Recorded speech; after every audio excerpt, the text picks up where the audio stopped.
Bringing us new information. Candace, what have you learned? Well, Linda, it's a lot going on out here. This is still a very active scene and a very fluid situation. I want to step out of the way so I can give you an idea of what we're looking at out here on the corner. It's right here on the side of the YMCA. You can see we have police out here. We have paramedics out here. We have, of course, Durham Fire Rescue out here. And you see EMS a little ways down from where we're standing. There were a few people in hazmat suits. I don't know if you can see those gray hazmat suits. So again, still a very fluid situation out here. But here's what we know from Durham Fire and Rescue at this point. As you can see behind me right now, that roadblocks have been set up, and these officers and deputies have been here all day today, handing out flyers, looking for information to try and solve this quadruple murder. We now know tonight that the victims are two elderly couples. You can see here a play area, and this is where Chapel Hill police say a man walked up to that fence, reached over it, grabbed two kids, and tried to pull them over. So much to see. You can see one of the baskets back here. There they go, firing it up this morning. Dr. Blackwell, you come to this every year, and you got many of your patients here today. So when you take part in this, what does it do for you? Well, you know, it's a day of such excitement to see everyone out here helping be a part of the fight against breast cancer. If you feel yourself getting a little bit thirsty, they have these paper cups. You can come over here, fill up a little bit of water. It's super cold. Take a drink. Make sure you take advantage of that. And then on top of that, they don't stop there. They have cooling towels for people if you want to just throw something over your shoulder, around your neck, on your forehead. Joining us now is Tom Lattin. He is one of the founders of this great event here. And tell us about this basket and who it benefits. Well, this basket is being used for Project Uplift USA. And Linda, school construction just like this, Apex High School being entirely renovated over the next 2 years. That's part of what that $1 billion bond would go to. A lot of numbers here, so we're going to spell it out for you. Over the next 7 years, 35 schools, 7 years, $2.2 billion with a B dollars. Now, Wake County commissioners have already approved all this. Now they have to figure out how to pay for it. Wake County commissioners have already agreed to pay more than $2 billion for school construction projects. To do it, they say they need taxpayers to pitch in. How much? Probably a little less than $1 billion. County Commission Chair Sig Hutchinson calls the $1 billion mark the magic number, saying they'll try to stay below that, but acknowledging a nearly $1 billion bond referendum will likely appear on the ballot in spring or fall of 2018. Broken down, that means the owner of a $300,000 home would pay about $97 more per year. County Board of Education leaders say the money will go in part to keep up with the new class size limit recently passed into law, which tacked on about 9,000 elementary school seats. That is a significant impact to our elementary capacity that we're going to have to figure out some way to manage, and building new schools is a part of that. In 2013, voters approved an $810 million bond. In 2006, they okayed nearly $1 billion. Wake County, by and large, has a strong history of supporting public school referenda. Commissioners know after a series of tax hikes over the last few years, this one may be a tough sell, but they're counting on voters to step up. Our voters in the past have supported these bonds. They understand the importance of these bonds. It's the least expensive way to fund these schools. When it will be safe to reopen? What initially came in as a respiratory call quickly escalated to this.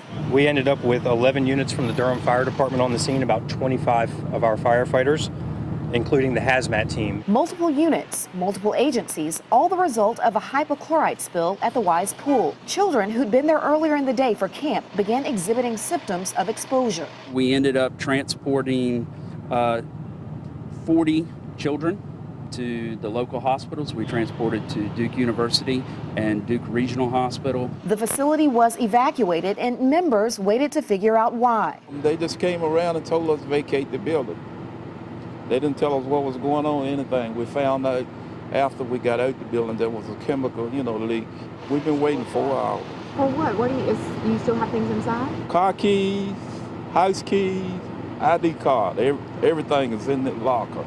Hazmat and other emergency crews were tasked with getting to the bottom of it and then fixing it. We're told at this point it's likely the problem can be traced back to a mechanical issue. Some type of mechanical issue, whether it's a pinhole in the tubing or the piping that goes to the chemicals, or whether maybe one of the seals on top of the vats was not properly sealed, but it appears that it leaked out and caused that issue.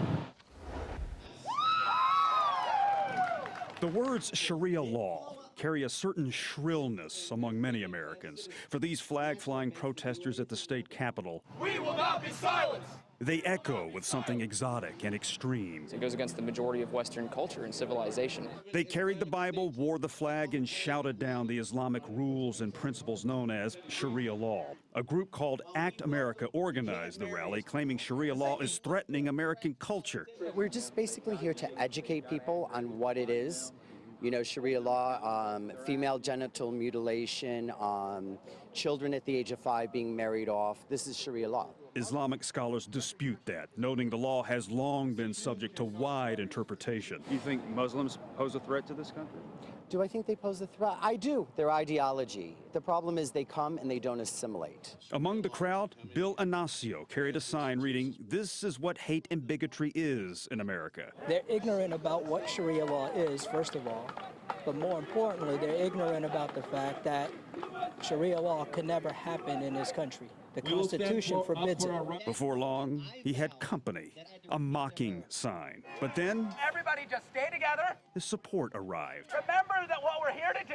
A counter demonstration marched right across the street from the Sharia law protesters. Let's go back. Dozens of Raleigh police and state troopers kept the two groups separated and trouble-free. This isn't Islamophobic, it's a Muslim-phobic, it's a hate-filled attempt to deny the fact that this is a democracy with many, many kinds of people in it. The street that divides them is wide, and their clashing words, No fascist USA! shrill. God bless America! Brian Mims, WRAL News, Raleigh. A fog hangs over the tobacco, but the damage is clear. Leaves with gaping holes, stems with clean breaks. Jeff Johnson grows 45 acres outside Fuquay-Varina. Nothing much left. Hail, the size of softballs, threw him a curveball just 2 weeks before harvest. I could come out here and try to harvest it now, but this leaf is not mature to harvest. You just can't come out here and start getting leaves tomorrow because they're not mature yet. Which means these 45 acres of leaf are a total flop.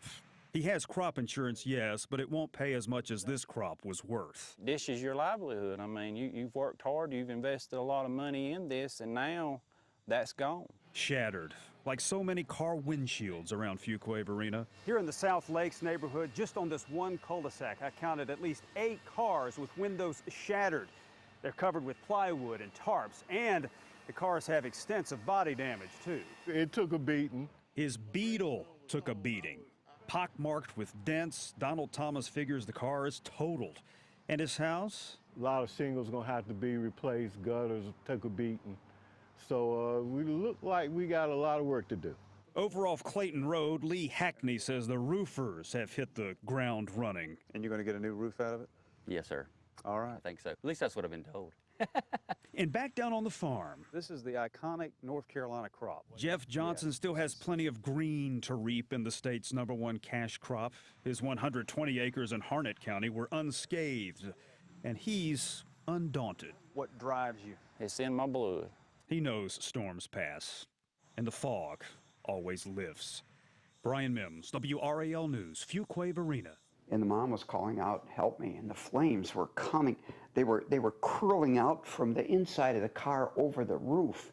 This fire is seen on I-40 in Johnston County haunts Michael Beauchamp's every waking hour. Sleep also hasn't come easy since the Tuesday afternoon crash. Little Daniel's hands, these tiny little the innocence just in his hands, you know, and his voice. Beauchamp says he and his daughter were headed to the beach when he saw the crash happen a few cars ahead of them. He immediately tried to help the mother and 2 sons trying to escape the burning vehicle. Little Daniel came around the car and he said, "Mama, Mama," and he was going to go towards his mom and his brother, and I put my arm around them and I said, "Daniel,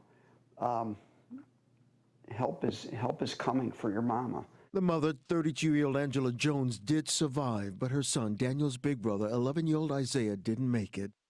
All Beauchamp says he could do at this point is comfort little Daniel. He wanted to lie down, so I laid down with him, and I had my arm on his back, and he just kept moaning every once in a while. It hurts. It hurts. Beauchamp calls Daniel a little hero, but he just can't seem to get his big brother Isaiah out of his mind. I